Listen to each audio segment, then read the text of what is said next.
Mall. Curitiba carries one of urban planning's most compelling promises, that a bus system did more than move people through the city. It helped design the city itself. But the evidence supplied for this episode reveals an immediate, measurable contradiction.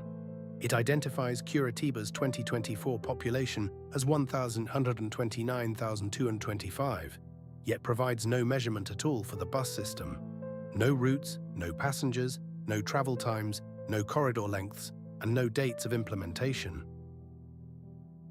The title promises a documented mechanism connecting transportation to urban form. The available record establishes only the size and location of the city. That gap matters because the difference between an influential planning story and a verified planning history is evidence. What can be established is limited but useful. Curitiba is the capital and largest city of Paraná, in southern Brazil. In 2024, it was home to 1,829,225 people, making it Brazil's 8th most populous city and the largest in the country's south region. Its metropolitan area is larger still, 29 municipalities containing more than 3,559,366 people. Those numbers define the scale of the urban system under discussion. They do not explain how that system works. A city and a metropolitan area are also not interchangeable. Evidence about the municipality cannot automatically describe conditions across all 29 municipalities. Any account of transportation, housing, commuting, or growth would need to identify which boundary its numbers represent. That distinction is especially important for residents. A transport plan may be administered within one jurisdiction, while daily trips cross several. But the supplied evidence does not document where Curitiba's residents live relative to their jobs, how they travel, how long their trips take, or whether access differs between the central city and surrounding municipalities. It therefore cannot establish the daily life symptom that should anchor this story. We cannot say whether a particular resident gained a faster trip, faced a longer transfer, moved closer to a corridor, paid more for housing, or lost access to an opportunity. Each of those outcomes is plausible in an urban transport story. None is verified here. The historical material is equally narrow. The supplied timeline records that a church was built in 1668 and identifies a village in 1693. That confirms that Curitiba's history reaches back centuries, but it offers no evidence about modern transportation planning. There is no documented original bus proposal, no planning objective, no official decision, and no implementation sequence. Without those elements, the city's original transport promise cannot be reconstructed responsibly. It would be possible to repeat familiar claims associated with Curitiba, but familiarity is not verification. A documentary cannot treat an often told account as established merely because viewers may already recognize it. The first missing link is the planning choice itself. To show that a bus system helped design a city, the evidence would need to connect transport infrastructure with decisions about land use, street form, density, housing, or development. It would also need to show direction, whether bus investment shaped growth, whether existing growth determined bus routes, or whether both were coordinated through a broader plan. The supplied material establishes none of those relationships. It does not identify a corridor, zoning rule, development pattern, planning agency, public official, or legal instrument. As a result, the central causal claim remains untested rather than disproved. That difference between untested and false is essential. An absence of evidence in this pack does not prove that Curitiba's bus system had no influence on the city. It means this episode has not been given the evidence required to demonstrate that influence. The responsible conclusion is uncertainty, not reversal. The same restraint applies to names and dates suggested by audience interest. The available excerpts do not document Jaime Lerner's role, the creation of bus rapid transit, or any milestone in the development of Curitiba's transport network. Introducing those details would turn search intent into an unsupported historical claim. The mechanism promised by the title also requires more than a before and after image. A street lined with buildings beside a bus route might suggest coordination, but an image alone could not establish why that pattern emerged. A map could show proximity, yet proximity is not causation.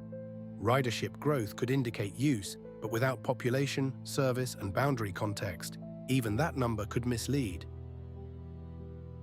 To explain the mechanism, the record would need to document the policy sequence: what planners intended, what they changed, how development responded, and which alternative explanations were considered. None of that appears in the supplied evidence. The cost and consequence side of the story is missing as well. No figures describe construction, operations, fares, public subsidies, household spending, congestion, emissions, safety, accessibility, or travel time. There is no evidence identifying who benefited most, who remained poorly served, or whether advantages within Curitiba came with disadvantages elsewhere in the metropolitan area. Without those facts, calling the system successful would be premature. Calling it a failure would be equally unsupported. The channel may examine cities and policies that failed, but the evidence does not justify attaching that label to Curitiba, its residents, or its bus network. There is still a legitimate counterpoint. The absence of transport facts from these excerpts may reflect the narrowness of the source pack rather than the weakness of the Curitiba case. One excerpt is a general city overview.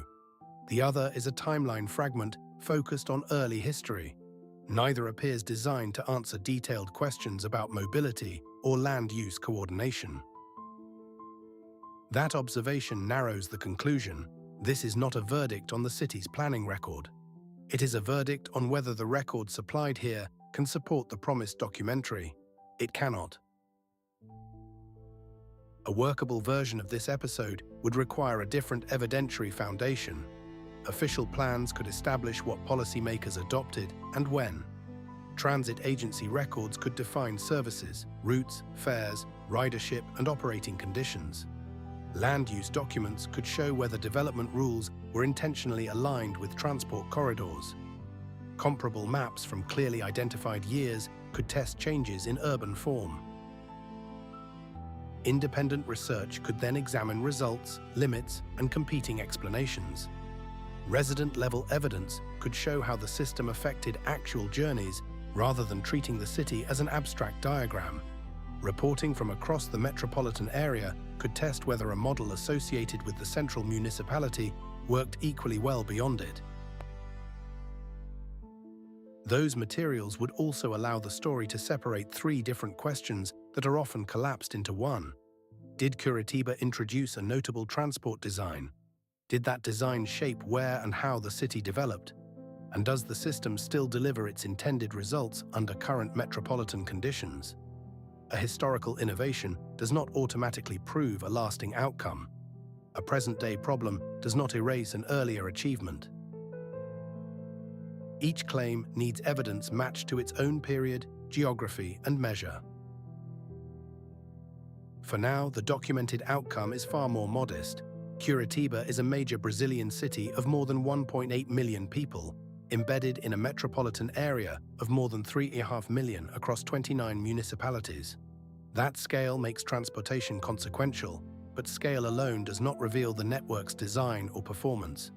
The supplied sources cannot show how buses organized growth, whether planning choices produced the urban form visible today, or what trade-offs residents experience. The lesson is not that Curitiba's famous planning promise was broken. The lesson is that the promise has not been demonstrated by this record. Until the transport plans, land use rules, performance data, and resident consequences are documented together, the honest conclusion is to leave the central claim unresolved rather than convert a celebrated urban story into unsupported fact. Visual reconstructions are illustrative. Facts and interpretations are based on the sources listed in the description.